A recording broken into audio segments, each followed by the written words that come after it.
ketika kita semua mengkaji ketika di dalam surat Al-Baqarah ayat 30 ketika awal penciptaan manusia, yang mana alam dunia itu diserahkan oleh Allah untuk mengatur, mengurusnya, adalah yang menjadi khalifahnya adalah manusia, wujudnya Adam. Dan di sana ada penolakan, sehingga ketika penolakan tersebut terjadi, yang akhirnya terusirlah dua makhluk Allah, yaitu manusia dan jin. Karena yang menolak itu adalah makhluk Allah dari golongan bangsa jin, yang secara gambarannya yaitu bernama Ajajil. Ketika menolak perintah Allah untuk menghormati kepada sosok manusia yang bernama Adam atas perintah Allah, dia muncul keegoisannya sehingga tidak mau melaksanakan perintah Allah untuk menghormati sosok khalifah tersebut. Yang artinya adalah salah satu dari golongan jin yang bernama Ajajil itu sudah jelas dengan pengakuannya sendiri bahwa dirinya termasuk golongan orang kafir. Maka digelaran oleh Allah itu menjadi iblis. Apa artinya iblis? Iblis bisa digambarkan secara konteks bahasa, artinya adalah pembangkang. Kalau secara arti daripada iblis pembangkang, kadangkala kita berpikir, adakah hari ini manusia yang menjadi pembangkang kepada perintah-perintah Allah? Secara gambaran, menurut saya itu banyak. Tapi kita juga tidak bisa menyebutkan bahwa beliau adalah atau dia itu adalah iblis, kan itunya. Tapi perilakunya sama seperti iblis. Dan itu mah gelar yang Allah berikan, seperti itu. Sehingga dari kekuatan tersebut menyusun, menghimpun kekuatan, karena iblis menyatakan bahwa dan meminta doa kepada Allah supaya diberi izin untuk mengganggu senantiasa anak Adam untuk menjadi pengikutnya. Yang akhirnya terbagilah kekuatan tersebut, ada yang mengikuti Allah dan Rasulnya, ada yang mengikuti iblis dan setannya. Kita tidak perlu bingung juga, karena Allah telah menyiapkan pengembalian manusia tersebut, yang mana ketika manusia mengikuti atau menuruti apa yang Allah kehendaki dan mengikuti petugasnya, yaitu para nabi dan selanjutnya para ulama yang secara jelas mengikuti sunnah Rasul, maka pengembaliannya Allah tempatkan di dalam ridhonya Allah, wujudnya surganya Allah. Begitu juga ketika manusia mengikuti hawahunya atau dorongan nafsunya dan mengikuti langkah-langkah iblis dan setannya, akan dikembalikan oleh Allah itu kepada neraka Allah. Kita ngeri juga akhir-akhir ini ketika secara pribadi saya mengkaji di dalam beberapa media, hari ini sampai neraka itu dijadikan lelucon. Itu banyak di dalam baik itu media YouTube atau itu Facebook atau TikTok. Itu seolah-olah orang itu menantang atas adabnya Allah Subhanahu wa taala. Dan kita sebagai orang yang beriman, karena digambarkan bahwa surga dan neraka itu tidak bisa digambarkan secara nyata, tapi kita yakini bahwa surga merupakan tempat yang diizinkan Allah untuk orang-orang yang diridhoi oleh Allah Subhanahu wa taala, dan neraka merupakan tempat yang masuk kepada kelompok pengikut iblis dan setannya, dan yang menjadikan Allah murka terhadap manusia itu sendiri. Nah, selanjutnya sebagai penutup dari kisah fase kehidupan, manusia itu akan masuk kepada fase yang kelima sebelum terjadinya kiamat besar, yaitu fase di mana yang disebut fase khilafah ala minhajul nubuwah. Sahabat bertanya, apa yang disebut fase khilafah ala minhajul nubuwah? Artinya proses penegakan syariat Islamnya sama seperti awal kami diutus. Itu pendapat Rasulullah. Artinya ketika kita sebagai manusia yang tadi supaya tidak terkelompokkan kepada yang dolimun li nafsi ataupun muktasid, tapi kita harus senantiasa ada di golongan yang ketiga, yaitu sabiquna bil khairat. Nah, gimana cara ngukurnya? Ya, kita harus pahami kita sebagai manusia yang akan masuk kepada fase yang kelima dan mesti kita menyambutnya. Nah, ini mungkin keluar dari topik yang tadi dan dikaitkan juga ada salah satu hadis ketika di dalam fase yang keempat itu supaya ada ketenangan di dalam jiwa kita. Ada salah satu hadis bahwa Allah bakal menurunkan pembaharu Islam per 100 tahun sekali. Nah, kalau kita hitungannya 1924 tadi Turki Utsmani, mungkin ini sudah kelewat. Atau mungkin juga belum dimunculkan. Itu kalau hitungannya dari situ. Tapi ini kita serahkan kepada prerogatif Allah Subhanahu wa Ta'ala. Kita hanya mengkaji beberapa keterangan hadis. Nah, itu mungkin ya. Bagaimana kita menuju sebagai kelompok atau golongan yang termasuk sabiquna bil khairat? Kita harus mengikuti jejak langkah Rasulullah sesuai wasiat yang diamanahkan ketika Rasulullah mau meninggal, yaitu pegang dua perkara sehingga kalian akan mendapatkan ridho Allah Subhanahu wa Ta'ala. Yang pertama adalah Al-Quran, yang kedua adalah sunnah.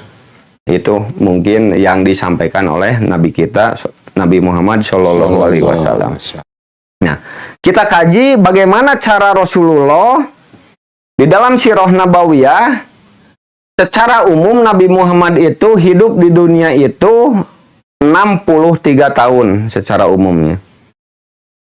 Dan ketika dalam keterangan sirah nabawiyah bahwa diangkat Nabi dan Rasul itu di usia 40 tahun, itu yang kita ketahui. Artinya 23 tahun Nabi Muhammad mampu melaksanakan perintah Allah, menjalankan hukum-hukum Allah sehingga tegak, kuat, kuasa merdeka di permukaan bumi Mekah, Madinah. Seperti itu mungkin gambarannya.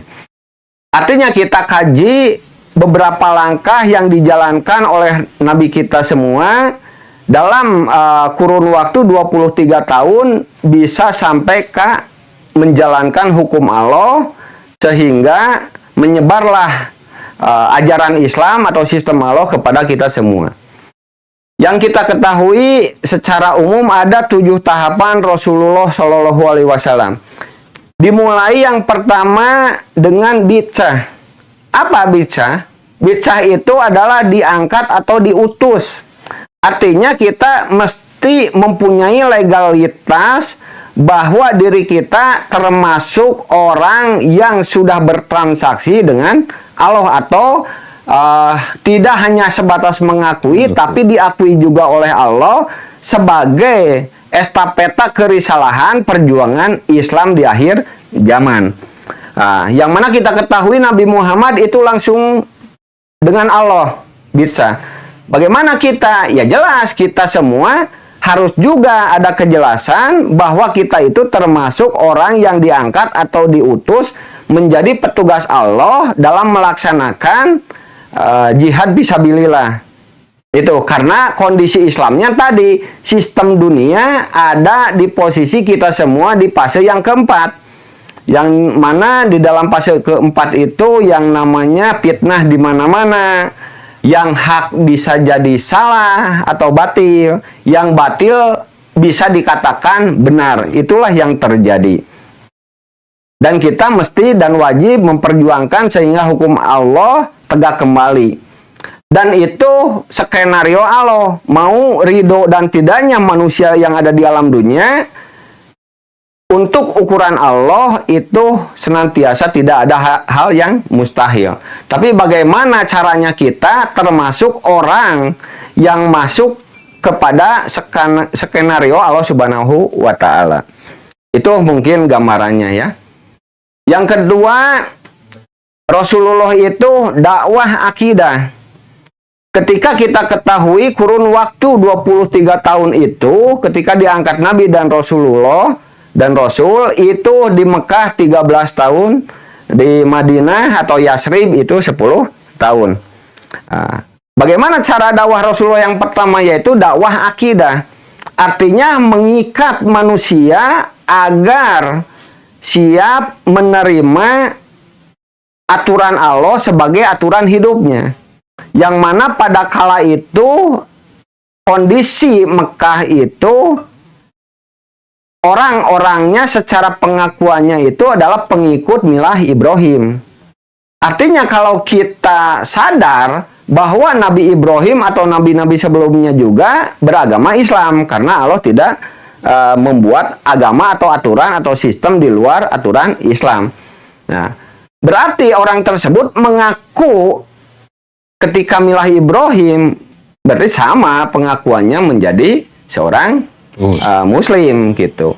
Cuma ketika ada petugas Allah, yaitu Nabi Muhammad sebagai Nabi penghujung, menyampaikan wahyu dari Allah untuk senantiasa kembali kepada jalan al-haq, yang pada waktu itu masyarakat Quraisy itu sudah bercampur baur perilakunya atau ajarannya, sehingga kita ketahui di Mekah itu patung sampai kurang lebih ada 360 patung. Nah, sehingga itu menjadi gambaran bahwa pengikut atau pengakuannya milah Ibrahim itu ternyata perilakunya itu sudah terkontaminasi dengan sifat-sifat kemusyrikan. Nah, seperti itu yang akhirnya Allah mengutus Nabi Muhammad sehingga untuk mengukur orang yang ada kesiapan atau di barisan Rasulullah itu diikat oleh ikatan akidah. Jadi kesepakatan dulu dalam konteks keberpihakan. Yang mana kita ketahui juga di dalam satu kisah ketika Nabi Ibrahim alaihi salam ketika dibakar oleh raja yang bengis, raja yang sadis, yaitu Namrud.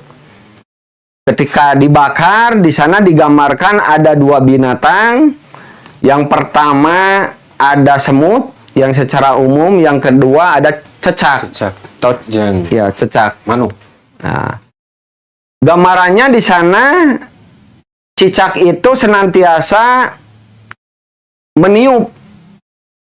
meniupkan api tersebut dengan harapannya atau gambarannya bahwa api tersebut menjadi besar.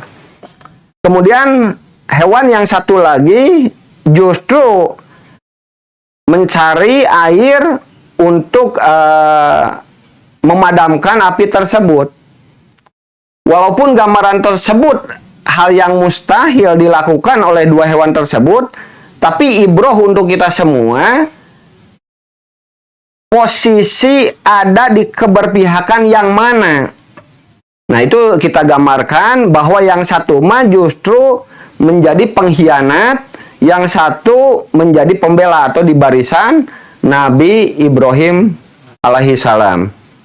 Nah, maka ada salah satu keterangan hadis juga bahwa hewan yang salah satu dibolehkan untuk dibunuh adalah cicak. Itu gambaran mungkin sejarahnya seperti tadi yang saya sampaikan. Nah, posisi kita artinya kita harus memposisikan ada di keberpihakan yang mana. Seandainya posisi kita hari ini ketika ada gerakan yang dianggap oleh manusia yang ada di alam dunia itu adalah asing gitu.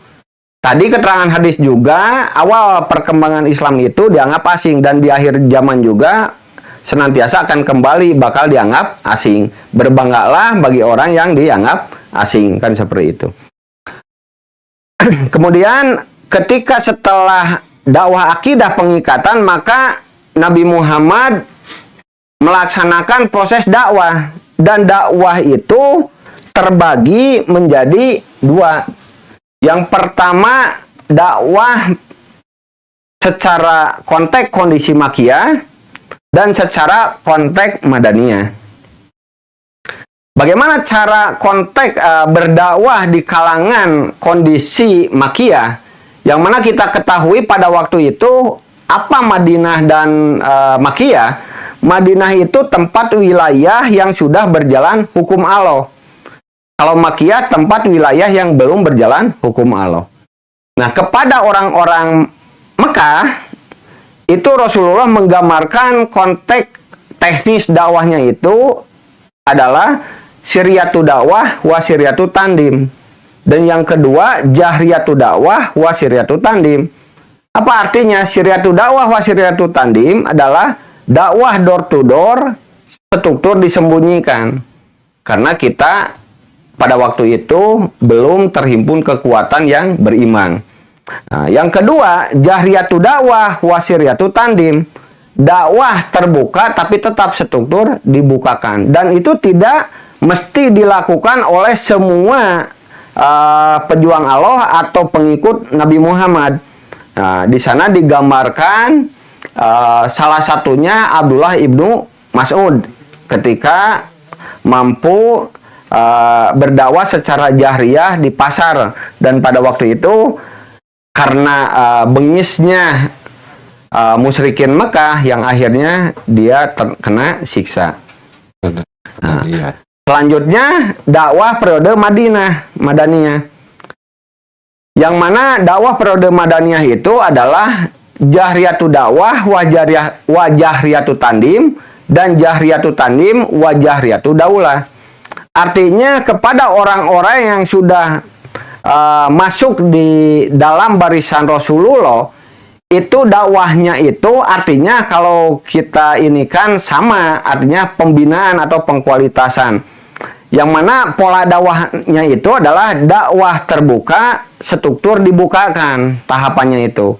Kemudian yang kedua, jahriyatu tandim wa jahriyatu daulah, artinya struktur dibukakan dan negaranya pun juga dibukakan. Kenapa berbicara negara? Karena sebuah hukum itu bakal bisa berjalan di dalam satu kekuatan wilayah teritorial atau hukum, yang mana di dalamnya ada pemimpin, ada warganya, kan seperti itu, dan ada teritorialnya. Artinya kalau kita kembalikan aja kepada prinsipnya, dunia itu menjadi dua sumber kekuatan. Ada yang datangnya dari Allah dan Rasulnya, ada yang datangnya dari iblis dan setannya. Dan itu menjadi wilayah hukumnya, pergerakannya, itu disebutkan negara. Maka secara gambaran umum saya nyatakan di dunia itu ada dua negara atau dua kekuatan. Ada negara Islam, ada negara di luar Islam atau negara kafir, karena negara yang menolak melaksanakan hukum Allah. Itu secara prinsipnya. Itulah gambarannya. Yang kemudian tahapan Rasulullah itu melaksanakan apa setelah dakwah? Yaitu hijrah. Dan Rasulullah itu juga di dalam konteks hijrahnya terbagi dua. Ada yang namanya disebut hijrah ma'ani, dan ada yang disebut hijrah makani atau hijrah tempat. Nah, Rasulullah melaksanakan konteks dua hijrah tersebut, yang mana ketika di dalam kondisi situasi teritorial Makkiyah atau Mekah, itu yang dijalankan oleh Rasulullah itu hijrah ma'ani atau hijrah akidah, hijrah qiyadah, kepemimpinan, hijrah syariat, hijrah akhlak, hijrah sejarah, hijrah siroh. Itu yang menjadi konteks hijrah secara ma'ani. Kemudian Rasulullah juga melaksanakan yang namanya hijrah makani atau hijrah tempat.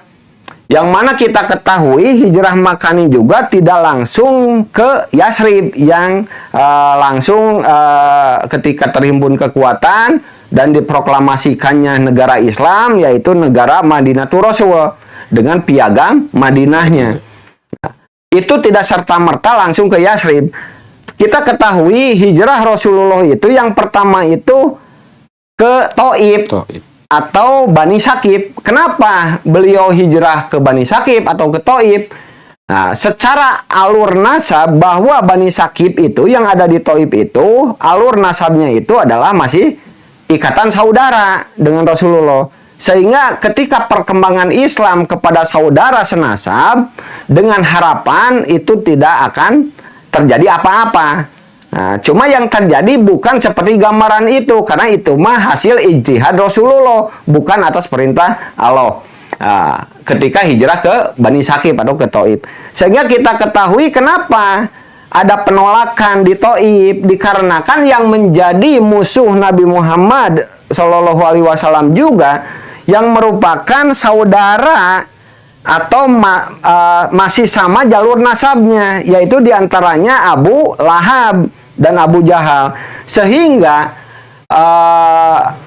saudaranya yang tersebut yang menolak dengan kehadiran atau kepemimpinan Rasulullah datang terlebih dahulu memberi pengaruh, memberi isu yang akhirnya masuklah isu tersebut atau doktrin tersebut, sehingga ketika Rasulullah hasil ijtihadnya datang ke Bani Sakif atau ke Thaif, sehingga oleh saudaranya sendiri juga disiapkan lamun cek Sunda mapang baledog atau bentuk-bentuk pengusiran, sehingga tidak diterimanya Rasulullah hijrah ke Thaif. Kemudian yang kedua, Rasulullah hijrah ke Najasyi yang diwakili oleh para sahabat, yang pada waktu itu dipimpin salah satunya oleh Ja'far bin Abu Thalib dan Utsman bin Affan dan yang lainnya. Nah, dikarenakan di sana ada salah satu raja yang disebut Raja Najasyi, itu merupakan sosok raja yang masih mengikuti ajaran Nabi Isa alaihi salam. Nah, tapi masih utuh gitu, tidak seperti halnya orang-orang Kristen yang hari ini. Dan beliau di sana memperlakukan para sahabat Rasulullah itu dengan baik. Sehingga ketika ada salah satu utusan dari musyrikin Quraisy, yaitu Ammar bin As, yang pada waktu itu belum masuk Islam.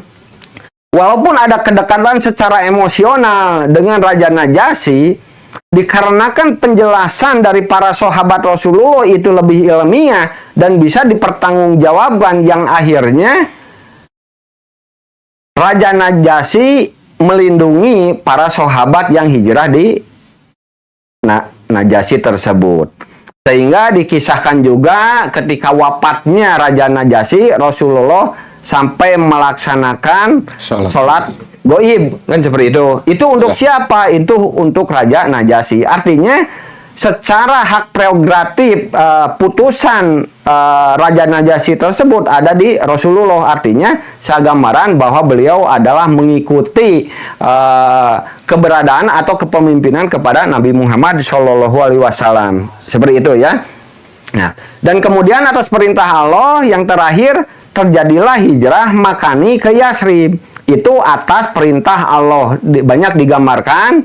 Dan itu sehingga singkat cerita menghimpun kekuatan dan didirikannya dengan proklamasi negara Islam pada waktu itu, dinamai negara Madinatul Rasul dengan piagam Madinahnya.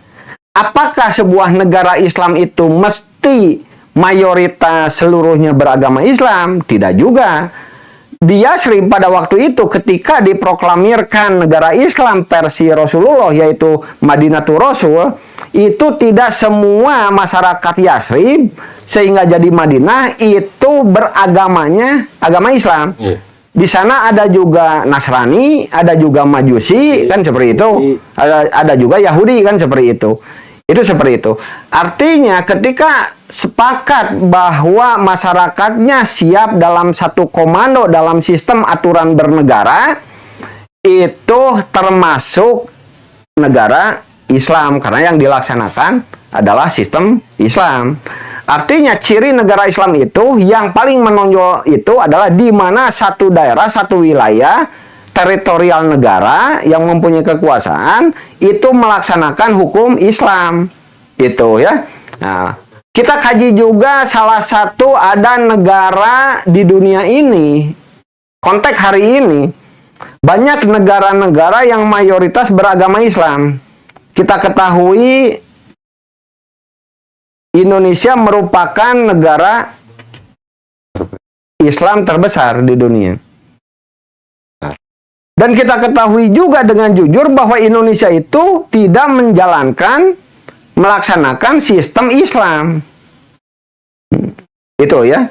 Yang kedua, Malaysia, ada Pakistan, ada India, termasuk Arab Saudi, banyaklah Mesir dan lain sebagainya. Termasuk ada di dalam kajian data di Google gitu ya. Ada satu negara yang 100% pengikut atau penganut agama Islam.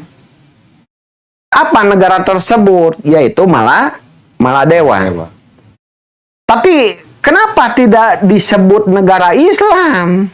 Walaupun mayoritas atau 100% beragama Islam, tapi sistem yang dilaksanakannya itu bukan sistem Islam. Maka kita harus cerdas memahami mana negara Islam hari ini. Nanti mungkin tinjauannya kepada penjelasan yang lainnya, karena waktu mepet gitu ya. Nanti kita sambung lagi penjelasannya untuk membahas hal yang itu. Nah, artinya sistem Islam atau negara Islam itu bukan patokan dari penganut atau pengakuan sebuah warga negara, bukan. Patokan negara Islam itu adalah patokannya sumber hukum atau hukum yang dijalaninya di sebuah negara tersebut, gitu. Kalau melaksanakan sistem Islam secara totalitas atau kapah, artinya negara tersebut adalah negara Islam, walaupun pengakuan agamanya bukan mayoritas atau campur baur penganut agamanya, itu tidak dipermasalahkan. Artinya patokan utamanya itu sumber hukum yang dijalaninya. Seperti itu ya gambarannya. Selanjutnya, pasca terjadinya hijrah Makani ke Yathrib sehingga terhimpun kekuatan, sehingga diproklamirkannya negara Madinatul Rasul, sehingga terjadilah yang namanya Ghazwah.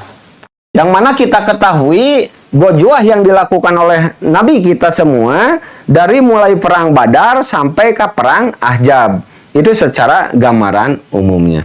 Itu tahapan-tahapan yang dijalani oleh Rasulullah. Sehingga ketika tahapan sebelum terjadinya dohir Islam secara utuh Mekah Madinah, ketika pasca perang atau Ghazwah dari Badar sampai ke Ahzab, Allah hentikan dengan terjadinya tahapan yang keenam, yaitu terjadinya Hudaybiyah. Yang mana Hudaybiyah itu adalah merupakan gencatan senjata, artinya menghentikan kaitan peperangan secara fisik, kan gitu. Itu secara gambarannya. Walaupun terjadinya Hudaybiyah Rasulullah, yang kita ketahui perjanjian yang diwakili oleh Muhammad bin Abdullah, kan itu kan, bukan sebagai Muhammad bin atau Muhammad Rasulullah kan, tapi dalam perjanjian tersebut Muhammad bin Abdillah dengan Suhail bin Amr, kan gitu ya, yang diwakili perwakilan dari Quraisy pada waktu itu. Yang mana kondisi siapa Suhail itu justru anaknya itu ada di barisan Rasulullah. Yang kita ketahui ada Abdullah dan Abu Jundul, itu putra-putra Suhail. Secara kaitan ibroh sejarah seperti itu. Ketika dalam perjanjiannya itu dibangun atau dipersetujui itu 10 tahun perjanjian Hudaybiyahnya. Malahan sampai kelas sahabat Umar bin Khattab saja mempertanyakan konteks dari isi perjanjian Hudaybiyah tersebut, dikarenakan ketika kita memakai akal, kadangkala ada hal-hal yang tidak kita pikirkan atau terpikirkan bahwa itu merupakan wahyu dari Allah, karena Rasulullah itu senantiasa dibimbing oleh wahyu Allah. secara basariah manusianya, Umar bin Khattab juga mempertanyakan, karena di dalam perjanjian tersebut seolah-olah merugikan kekuatan umat muslim. Coba kita kaji di dalam isi perjanjian Hudaibiyah, selain gencatan senjata, yang heran di pikiran atau di akal Umar itu, yang pertama, Rasulullah dengan pengaruh Quraisynya, kalau secara akal ini ya, karena itu kan bimbingan wahyu, Rasulullah harus melepaskan legalitas status hukumnya sebagai petugas Allah. Di mana perkataannya itu adalah ketika Rasulullah bukan sebagai Rasul, tapi Muhammad bin Abdullah. Artinya melepaskan legalitas sebagai kerasulannya atau petugas Allahnya. Yang kedua, itu tidak mengatasnamakan Allah, yang mana dimulai bukan dengan Bismillahirrohmanirrohim, yang mana kita ketahui kan seperti itu. Artinya itu menghapus teritorial wilayah hukum. Jadi jangan mengatasnamakan Allah, kan itu. Yang mana isi selanjutnya, ketika orang Madinah bermain atau mengunjungi ke Mekah, maka itu tidak mesti harus dikembalikan, kan itu. Tapi justru ketika orang Mekah berkunjung ke Madinah tanpa izin mas'ulnya atau pemimpinnya, itu harus dikembalikan. Secara hitung-hitungan akal itu merugikan. Nah, sehingga Umar sampai bertanya kepada Rasulullah, kemudian kepada Abu Bakar As-Siddiq, kemudian bertanya kepada Abu Hudzaifah. Yang akhirnya pertanyaannya itu yang sama, tapi jawabannya juga sama. Makanya kan gelar salah satu dari Abu Bakar itu disebut Abu Bakar As-Siddiq, karena tidak dipikir-pikir panjang lah gitu ya. Secara gambaran konteks impak saja, ketika ditanya infaknya Umar dan infaknya Abu Bakar, kan kalau Umar itu 50% kan? Secara umum kan kita ketahui seperti itu. Kalau Abu Bakar itu kan 100%. Sampai kan ditanya, bagaimana keluargamu kalau seandainya hartanya itu diinfakkan seluruhnya? Jawaban Abu Bakar As-Siddiq, cukuplah untuk saya Allah dan Rasulnya. Nah, kalau kita kaji mungkin kita jauh ya. Kalau diperbandingkan atau mau mengikuti, jangankan Rasulullah ya, para sahabat saja, mungkin kalau secara datiah kita tidak akan nyampe mungkin ya, kalau gambaran saya seperti itu. Ya, singkat cerita, ketika Hudaibiyah terjadi, penasarannya salah satu sosok sahabat yaitu Umar bin Khattab sudah tertuntaskan kepenasarannya, yang akhirnya dengan kekuatan iman dan bimbingan wahyu, ternyata singkat cerita Allah berikan kemenangan di tahun ketiga dalam perjanjian tersebut. Banyak skenarionya.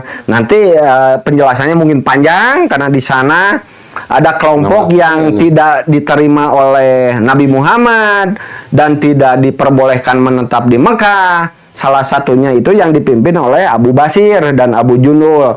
Beliau hijrah di daerah perbatasan, yang akhirnya skenario Allah, Mekah pada waktu itu seolah kena teror oleh reng-rengan Abu Jundul dan Abu Basir, sehingga banyak yang melintas ke daerah perbatasan tersebut didakwahi sehingga jadi pengikut Rasulullah. Sehingga akhirnya Abu Sufyan meminta untuk digabungkan, kan seperti itulah gambarannya ya. Yang akhirnya itu kan masuk dalam skenario Allah. Artinya dalam perjuangan kita senantiasa, kesimpulannya, kita jangan senantiasa takut akan masalah jumlah. Karena yang namanya skenario Allah itu tidak mesti jumlah banyak. Kita kaji dalam salah satu kisah riwayat, ada Ashabul Kahfi. Nah, itu mampu Allah putuhkan satu negara atau wilayah hukum itu dengan kisahnya 7 orang, 8 dengan hewan peliharaannya, yaitu anjing lah kan gitu ya. Dan Allah juga tahu bagaimana cara memutuhkannya. Kalau kita masuk kepada skenario Allah, itu hal yang mudah. Ashabul Kahfi juga oleh Allah ditidurkan. disuruh petugas Allah, malaikat untuk memberikan penyakit yang namanya ngantuk kan gitu. Yang akhirnya tidurlah. Karena ketika dipaksakan kaitan bentrok fisik itu sudah tidak berimbang lah gitunya. Nah, jadi untuk kita ibrohnya, walaupun dengan dua orang, ketika kita istiqomah sebagai tadi golongan sabiquna bil khairat, saya yakin walaupun tanpa kita juga kan gitu, tanpa manusia, Allah mampu untuk mengalahkan orang-orang yang senantiasa menolak hukum-hukum Allah di permukaan bumi. Yang mana kita tahu juga salah satu ini gambarannya Ibro, ketika Ka'bah pada waktu itu akan dihancurkan oleh satu raja yang namanya Raja Abrohah. Kita ketahui di dalam surat Al-Fil kan gitu ya. Itu gambarannya alam taro kaifa fa'ala rabbuka biashabil fil. Itu kan gambaran salah satu raja yang ingin mengubah fungsi Ka'bah sebagai kiblat umatnya manusia yang ada di dunia, dialih fungsikan, akan dipindahkan. Ternyata pada waktu itu petugas Allahnya belum ada. Sebab pada waktu Mekah atau Ka'bah diserang oleh Raja Abrohah, justru Nabi kita, Nabi Muhammad baru lahir. Artinya bukan tidak ada manusia di kondisi Mekah tersebut, di Ka'bah tersebut, tapi manusia yang ada tidak dianggap sebagai petugas Allah untuk mempertanggungjawabkan keberadaan Ka'bah tersebut. Yang akhirnya Allah turunkan salah satu tentara Allahnya yang berupa burung ababil. Kan itu ya gambarnya. Sehingga dengan skenario Allah juga, Raja Abrohah hancurlah oleh pasukan burung ababil. Itu sebagai gambaran saja. Nah itu mungkinnya gambarannya. Artinya kita dalam kehidupan hari ini, di dalam fase yang keempat, fase di mana fitnah di mana-mana, yang hak disebutkan batil, yang batil bisa disebutkan hak, dan lain sebagainya. Kita senantiasa harus berpegang teguh kepada yang tadi, Al-Quran dan Sunnah yang dipraktekkan oleh Rasulullah dengan tahapan yang 7 tadi. Yang pertama bid'ah, yang kedua dakwah akidah, yang ketiga dakwah, yang keempat hijrah, yang kelima gojwah, yang keenam hudaybiyah, dan yang ketujuh adalah futuh, kan gitu. Nah, itu mungkin gambaran. Nanti bahasan selanjutnya mungkin kita kaji pergerakan-pergerakan atau pejuang-pejuang ketika pasca runtuhnya kehilafahan Turki Utsmani. Sebab itu mesti tidak boleh terputus dan tidak boleh tidak ada gitu. Pasti ada pelanjut estafeta risalah tersebut walaupun jumlah tidak menjadi ukuran. Baik 2 orang, 3 orang, nanti kita kaji ke episode yang selanjutnya supaya masyarakat kita terbuka pemikirannya bahwa ada di dunia ini yang masih mengikuti jejak langkah Rasulullah, yang mengikuti pola sunnah Rasulullah dalam proses penegakan syariat Islamnya. Ya, itu saja mungkin yang bisa saya sampaikan. Mohon maaf yang sebesar-besarnya. Di dalam forum ini bukan saya sebagai ahli, tapi ini sebagai gambaran hasil kajian di lapangan, dikaitkan dengan konteks hadis dan sebagainya.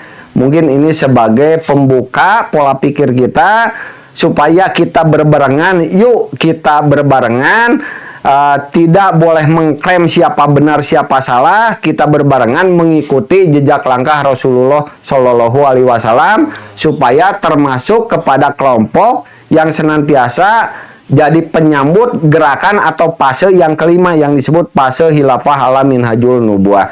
Segitu mungkin yang bisa saya sampaikan. Mohon maaf yang sebesar-besarnya.